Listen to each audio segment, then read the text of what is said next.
near to you. And in Jesus' name, amen. Run.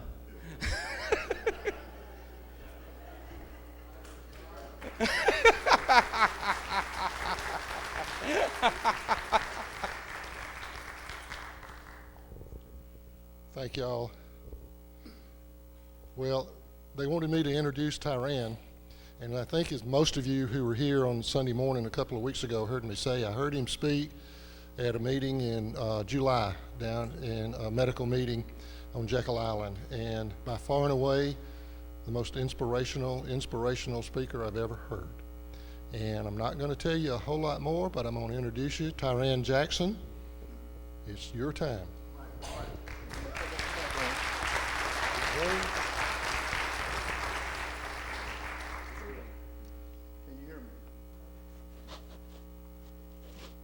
Okay. Keep talking. Are we good? Okay, you can hear me now? All right. First off, First Baptist, it's an honor and a pleasure to be here in front of you all today. I am so happy and so grateful to be here. But can I be honest with y'all? All right? There was a point in time where I thought I would never be here. I'm not supposed to be here. Now, as I go through my talk after this evening, I'm going to talk about a couple of things. So the title of this is called Resilient Faith, and I want to talk about how we have to have that faith in God in order to get through the challenges and the obstacles that we face in our life. For every testimony, there was a test that we had to go through. And you're going to get to hear firsthand my testimony and understand part of why it's a blessing for us to be here. And so with that, I'm going to start off by telling you, do you realize that life throws us curveballs, things that we can't see coming, challenges that we can't predict coming our way? And one of the key things that we have to understand is when we face that adversity, it's not the adversity, but it's about our reaction, our response to that adversity that we face is going to dictate how our story unfolds. Now, when you face significant adversity, we all have our means of being able to deal with and cope with, come to terms with those challenges that we face when we face them. But the most critical thing is to have faith in God and understand with Him, He provides strength and power for us to be able to overcome the challenges, no matter how insurmountable they may seem to be. So what I'm going to share with you this evening is my testimony where you'll see my faith as a part of my journey to find resilience to overcome life's obstacles. Are you all good with that? Yes, all right. So I want to take you guys back. Let's see if I can go back. I want to take you guys back to 2018.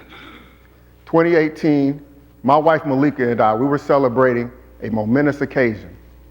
Now, Malika and I were reaching this milestone to get to our 15th anniversary. And think about how it is when you look ahead to one of these memorable moments where you're getting ready to spend the time with that person that you love. Right before we were getting ready to go on this vacation for our anniversary, we both had been very busy. We found ourselves being caught up in life. Malika, she had just gotten promoted with her job. She was a HR director, and right before we went on this trip, her boss had left, and they put her in this interim position. Now, because of this, she was having to travel back and forth every other week from Atlanta to Chicago. And while she was doing this, I was at home with our son, Cameron, and being able to, just hold the fort down, maintain everything while she was gone. And I was an engineering manager for a company. I was a mechanical engineer. I designed components for gas turbine engines. And so when she came back, I had to schedule my trips around that. So if you can imagine, we were both very busy during this period of our lives. We were two ships that were trying to figure out this time to be together. And this 15th anniversary was going to be our time to get away from everything and just be able to focus on one another. Now, as we were getting ready to take this trip, we started figuring out where we wanted to go and some of the things that we wanted to do. Now, what you see in this picture right here is a picture of Malika from a trip a year before. She had went on a girls' trip with some of her friends to Mexico, and one of the wild and crazy things she decided to do out there was to go swim with some dolphins.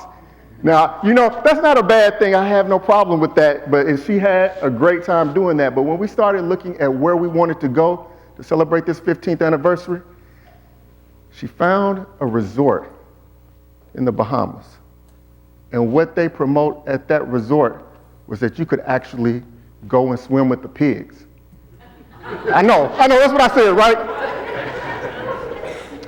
Dolphins, water is their natural habitat. Pigs? But they have wild feral pigs that they take tourists out to all the time to go and jump in the water and be able to swim. And hopefully you don't have too many thoughts of bacon or ham or sausage because, but this was something that she wanted to do. So as we were narrowing down our choices on where we were going to go, this was the one that came to the forefront. She wanted to continue this trend of finding new animals to jump in the water with, and I said, okay, baby, we'll go do that. So anyway, as we were getting ready for this trip that we were looking forward to, on June 27, 2018, the day before we were supposed to take off, I got my son, Cameron, and we drove from Atlanta to Nashville, Tennessee. And I was taking him up there because he was going to stay with his aunt and uncle while we were gone on this trip. And as we were getting there, got Cam to his family, and I told him, son, I want you to have a good time while we're gone, okay? And he was like, Dad, you guys go have fun. You and Mom need this. Now, I already knew what he was thinking. So you know how when you get your kids away from yourself and they get to go to their grandparents or to their relatives and all, they're already thinking about all the ways they're going to get spoiled. And he was talking about eating ice cream late at night and being able to harass their dog and being able to do all kinds of mischievous things with his cousins. But I knew he was going to be good. And he believed that we were going to be good. So as I got ready to leave, I told him, son, I'll be back in 1 week to pick you up. And then we'll go back home and we'll do everything that we said we were going to do for the rest of the summer. Mom and Dad need this trip. This is a special time. And this wasn't the first time that we've done this before. So I left him there thinking that everything was going to be perfectly fine. So I get back to Atlanta that same day.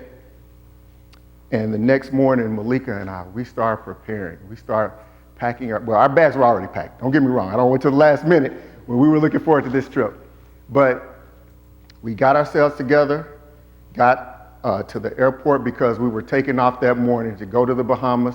We were going to spend some time on the beach and going to have some great times in the pool and eat some delicious food, and somewhere along the way swim with these pigs. So first day was awesome. We get there, we start talking to other couples who are there on vacation. You know how it is when everybody's on vacation. Everybody's happy, especially when you're on a beach vacation. There's not a care in the world. Second day, we did some great things. And one of the things we actually looked at doing was booking our trip to leave the resort and go on this excursion. And so on that afternoon, we started talking about, well, how much time do we want to spend on this excursion? They had a 4-hour tour and an 8-hour tour. And as we were going through it, I started thinking, I'm like, I'm on the beach, we're at this resort. One of the things I want to do is go golfing. And so I was thinking, so how about we just do the half-day tour? Because I don't see why we want to swim with pigs all day. Let's do the half-day tour so we can get back and I can go golfing, and she wanted to go to the spa. So it seemed like that was a logical, compromise that would work for the both of us. So we go to sleep that night of that second day. And then the next morning, and just so you know, this was us on vacation the day before where we actually were taking pictures. Like I said, we were having the time of our life. Next morning, we wake up at 6:30 in the morning. We get dressed, get ready, we go to breakfast, we have breakfast 7:30, we're done with breakfast. We have to walk to the edge of the resort where a bus was gonna pick us up and take us to the marina at 8 o'clock. So at 7:35, we're here at the edge of the resort. 7:45, we see a couple of other couples come up. A lot of people were coming out here, and this was a normal routine thing. 8 o'clock, more couples are coming up. We're still waiting for the bus. 8:10, We're still waiting for the bus, but we're in the Bahamas, everything's relaxed. We're not expecting everything to go perfectly as far as time. What's the rush? We're on vacation. 8:15, the bus comes, picks us up, and we stop by 2, 3 other resorts before we get to the marina. We get to the marina at 8:40. 8:45, we walk through the check-in, and as we walk through, you can see a long pier. And as you're walking down this pier, it splits. On the left side is for the half-day tour. On the right side is for the full-day tour. Since we decided we were going to go back to the resort later, we went to the left and got on the boat for the half-day tour. 8:58, we get on the boat, and we're sitting there on the boat. I have my right leg over my knee and my right arm over Malika, and we're getting ready to take off on this trip. And I'm thinking to myself, this is going to be the highlight of our vacation. It's going to be the best part. We're out here, the weather is perfect, everything looks beautiful, she's beautiful. I'm thinking that we're going to get to swim with the pig so she can have another picture like she had with the dolphin right there. And then this happened. Just watch.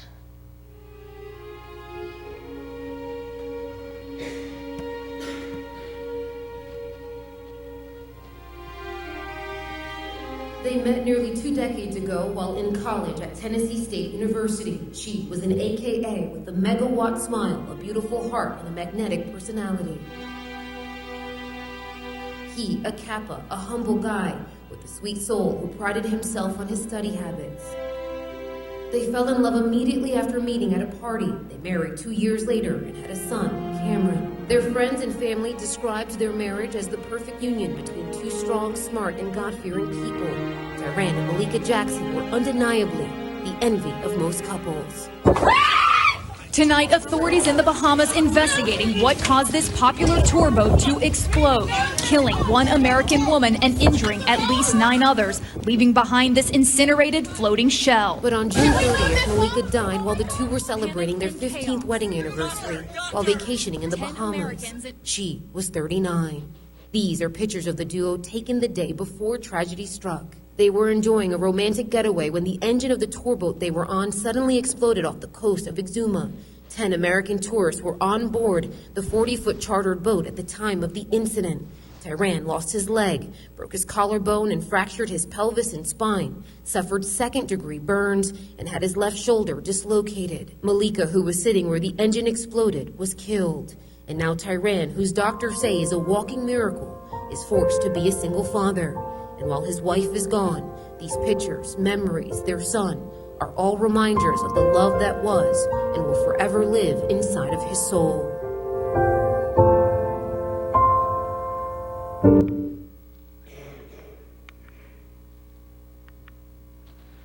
So, I woke up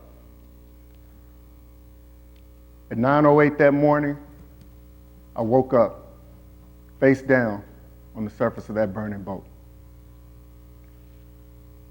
Unbeknownst to us, there was a fuel leak emanating from a fuel tank, which was right below where Malika and I were sitting, like this.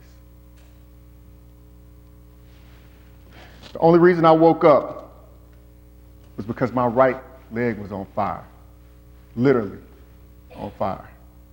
I'd been knocked unconscious. As I was starting to raise my head, I could see that just about 2 inches away from my head was a steel pipe, one of the rods. I didn't think about it at that time, but had I been thrown 2 inches to the right, I would have contacted that rod head on. I wouldn't be here. As I did start to come to, I'm laying on my stomach. I see blood, and I glance down, and I could see my left foot. Well, I couldn't see my left foot. I could see my left ankle bone. My left foot was just dangling, blood gushing out. I could see and hear passengers from that second boat. You saw that second boat right there.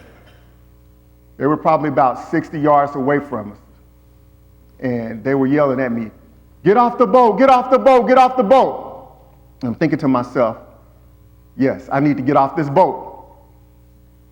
And the first thing I try to do is try to push myself up, but I crumble. I try to push myself up again, but I crumble.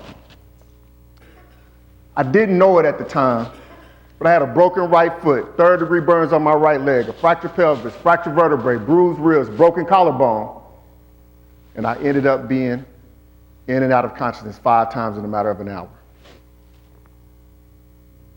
The only thing that I could do was reach my right hand out and put my fingertips in the ridges on the surface of that boat just to try to drag myself away from those flames. Pull myself a couple inches, a couple more inches, a couple more inches, till I pass out. Now, by the grace of God, there were some great people on that other boat.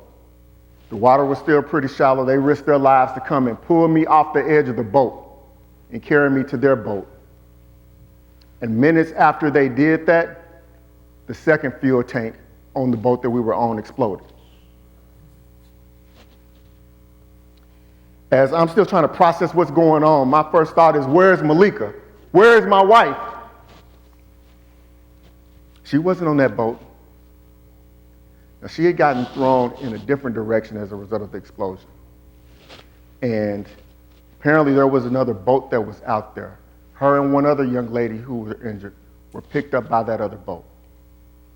They were taken to shore as I was on this third boat now, this other boat, and they try to get me back to shore as well. All I'm worried about is my wife. Where is my wife? Eventually they get me back to shore, but when they get me to shore, Malika and this one other passenger are already put on an ambulance and taken to this clinic. They tell me I have to wait. And I'm like, okay, well, I guess I gotta wait. And at this point in time, I can't move, I can't do anything. I'm just sitting there trying to process what's happened. And finally, a civilian in a pickup truck comes by. And they said the only way I could get to this clinic was if they put me on a piece of plywood on the back of this pickup truck to take me there, because there were no other ambulances. There was no means of other medical attention to get me to this treatment. So as I'm sitting there, left foot just dangling, concerned about my injuries because I can't really move, I can't do anything, and I'm taking the bumpiest ride you can ever imagine on the back of a pickup truck to try to get to this clinic. All I can do is ask God, God, what happened? God, what happened? As I'm riding on the back of this pickup truck, one of the people who were from the resort with us, he was actually on the pickup truck with me. And he was trying to keep me calm and talk to me. And he and his wife had talked with Malika and I on the bus ride to the marina. And he was asking me questions, and I was thinking to myself, I need to tell this gentleman as much information that I know to be able to get in contact with my family. So I told him the room number we were staying in, the safe code where our passports were. You know, it's so hard to remember people's phone numbers now because we're so used to them just being programmed in our phone. But I remember my mom's phone number. I remember my sister's phone number, and said, call them and let them know that we've had an accident. Now, this gentleman, his name was Chris Clark. At the time, he was an all-pro offensive lineman for the Carolina Panthers. He was used to remembering details and plays off the top of his head, so I was amazed at the fact that he was able to remember all of this information in order to get in contact with my family. But eventually, they finally get me to the clinic. And as I'm getting taken off the back of this pickup truck and put on a stretcher, I'm getting wheeled in. And as I'm getting wheeled in, I finally hear Malika for the first time. I hear her moans, her agony, her pain. She was yelling, she was crying, she was suffering, and I couldn't do anything about it. So there were 3 bays. In this first bay was where Malika was, and I could hear her moans. In the second bay was another young lady who was injured. She was sitting 2 seats in front of where we were, and I could hear her moans. And they wheeled me into the third bay. And as I'm being wheeled in, I'm asking God, what's going on? What's happening? Why did this have to happen to us? I'm trying to keep myself as calm and still because there's all kind of chaos and beeps and noises, everything that's going on in here. And keep in mind, this is the Bahamas. They've got 1 doctor and 1 attendant that could do anything. Finally, somebody comes and they just wrap what's left of my foot to what's left of my leg. And I ask them, what about my wife? And I hear nothing. I'm asking God, I hope that my wife is going to be okay. And I'm waiting for God to respond to me. After what seemed like an eternity, the 1 doctor, he comes over to me and he says, Mr. Jackson, we're sending you and this other passenger to the good hospital because we can't treat you here. And I asked what was the most obvious question that came to my mind. What about Malika? What about my wife? The doctor told me she'll be coming to that hospital later. Whew. So I'm feeling relieved at this point in time. I'm feeling better because I'm thinking to myself, well, she must not be hurt as bad as I am. She must not be hurt as bad as this other passenger is. Because they're sending us to the good hospital, and the fact that she'll be there later, her injuries must not be that bad. They didn't let me see her. But I got put on an ambulance with the belief that I was going to see my wife in a matter of hours. So they put me on an ambulance, put the other young passenger on an ambulance, take us to the airport, put us on an air ambulance, fly us to Nassau to the good hospital, get us off the ambulance there, wheel us in. I find myself in the emergency room, and I'm asking the doctors there, do you have any news about my wife? And the doctors don't say anything. They just say, we've got to prep you for surgery. I'm thinking to myself, okay, well, I got to go into surgery. I know my ankle's bad. I don't know what else is wrong, but I know I'm hurting. And I'm asking God, why is this happening to us? What's going on? I pray that Malika's all right. Next thing I know, I'm being put through a CAT scan. They're seeing all these things is wrong with me. I'm getting put to sleep, knowing that they're going to do some type of operation on me. But when I wake up, I'll see Malika. So a couple hours later, I wake up and I see you. And I'm thinking to myself, okay, Malika should be here by now. There's a nurse in the room when I wake up.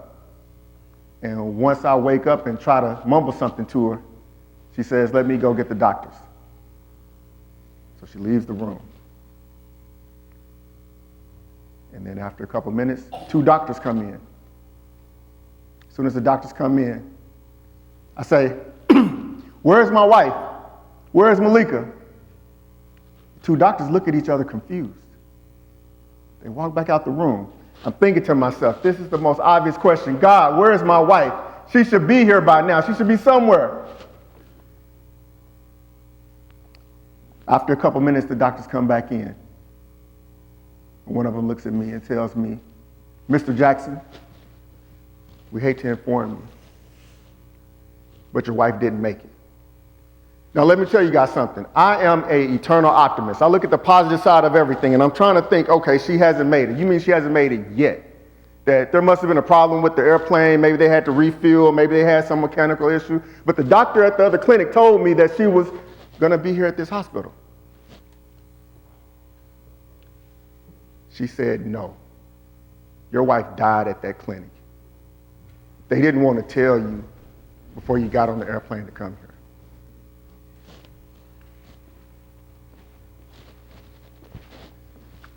So here we are, what was supposed to be the happiest moments of our life. We're up here talking about how we were going to spend and celebrate the next 15 years of our life together, and the 15 years after that, and the 15 years after that. God, why did this have to happen to us? God, what did we do to deserve this? God. Now, at that point in time, I was mad at God. I did not think that we did anything to warrant Malika's life being taken away. I cried myself to sleep that night because I couldn't believe what was happening. The next morning came, and I realized I had to do something that was going to be even more or as difficult. Remember that 12-year-old boy that I told you about that was dropped off with his aunt and uncle, who I told him, I'll be back in a week to pick you up? I had to pick up the phone and call him and tell him, son, Mommy and Dad were in an accident, and Mommy's never coming home again. To hear him breaking into tears on the other end of that line, and to know that I could do nothing to make him feel better, nothing to give him solace, nothing to make him feel like everything was going to be okay. He did ask me, Dad, are you all right? And as I'm on the phone, I'm telling him, yes, son, I'm going to be okay. At that time, not knowing if I was going to be okay. But I had to give him some type of hope, and I had to give myself something to believe. And as I'm still laying there, I'm still thinking to myself, God, why did this have to happen to us? I cried myself to sleep again that day. And as I woke up that evening, I realized I was feeling worse and worse and worse. And as I'm laying there, I'm looking up at the EKG monitor. When I went to sleep, my vital signs were greenish yellow. Some of them, my heart rate was increasing, but it wasn't too bad. My oxygen level was okay, but it wasn't too bad.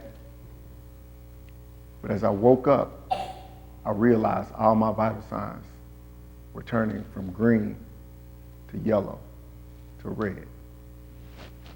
Now, what had happened was they had taken what was left of my left foot and tried to pin it back to my leg. Well, that left foot had gotten infected. An infection was starting to go through my body.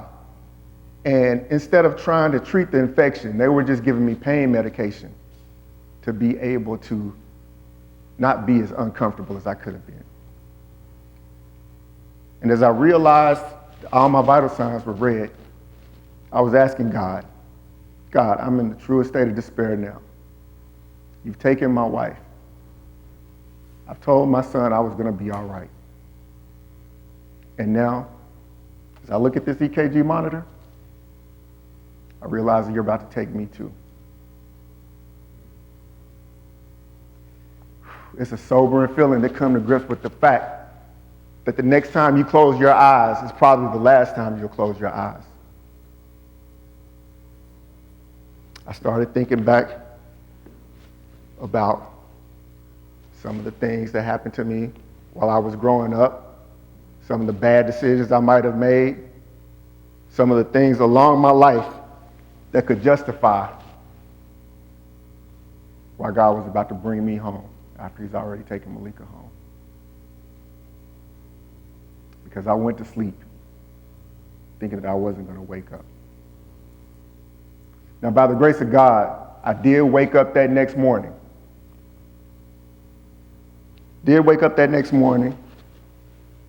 Vital signs a little bit better. But I found out that there was a level 1 trauma unit in Fort Lauderdale, Florida that said, we need to get him here. We saw what happened. Let's give him a chance to live. So as soon as I woke up, I found myself being put on a stretcher, wheeled to an ambulance, put on an airplane, being flown to Florida.